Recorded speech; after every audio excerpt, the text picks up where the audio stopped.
Pakar Kesehatan Profesor Chandra Yoga Ditama mengatakan kandidat vaksin hingga pengembangan metode terapi terbaru menjadi sebuah harapan bagi pengendalian penyakit tuberkulosis di Indonesia.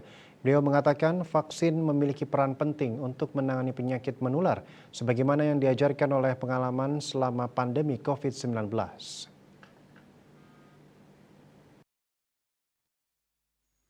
Profesor Chandra Yoga Aditama saat menyampaikan pernyataan terkait Hari TB Sedunia 2024 melalui pesan singkat di Jakarta Minggu 24 Maret mengatakan, dunia kini sedang terus berupaya membuat vaksin TB baru karena vaksin BCG yang sekarang ada hanyalah dapat menghindari TB berat pada anak.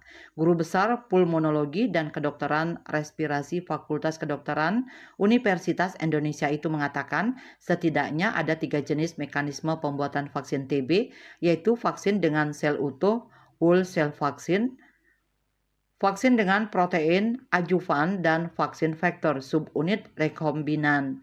Dikatakan Chandra, kandidat vaksin baru itu diharapkan dapat menjadi pengganti vaksin BCG yang ada saat ini.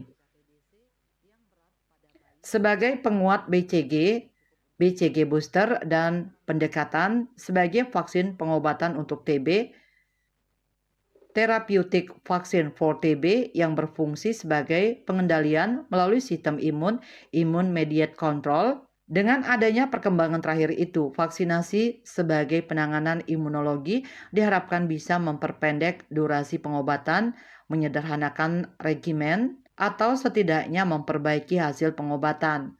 Ia berharap TB dapat dikendalikan di dunia dan di Indonesia antara lain dengan temuan vaksin yang baru. Tentu selain vaksinasi, semua kasus TB yang ada harus ditemukan dan diobati sampai sembuh. Chandra menambahkan saat ini juga terdapat metode terapi pencegahan TB, TPT untuk mereka yang sudah kemasukan kuman TB tetapi belum sakit atau disebut sebagai TB laten. 24 Maret hari ini adalah Hari TB Sedunia. Tanggal ini dipilih karena 24 Maret 1882, seorang ilmuwan Jerman bernama Robert Koch mempresentasikan hasil penelitiannya, yaitu kuman tuberkulosis yang bernama Mycobacterium tuberculosis. Kini 142 tahun sesudah kumannya ditemukan, tuberkulosis masih jadi masalah kesehatan dunia. Berdasarkan WHO Global TB Report 2023, TB menjadi penyebab kematian tertinggi kedua di dunia setelah COVID-19 pada 2022. Lebih dari 10 juta orang di dunia terjangkit penyakit TB setiap tahunnya.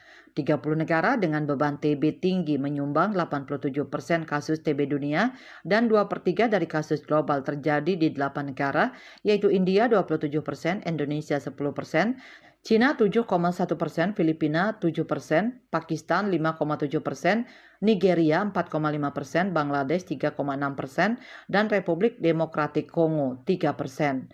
Kementerian Kesehatan memperkirakan jumlah kasus TB di Indonesia mencapai 1.060.000 kasus dan terdapat 134.000 kematian akibat TB per tahunnya atau 17 orang yang meninggal akibat TB setiap jamnya. Tim Liputan Bali TV.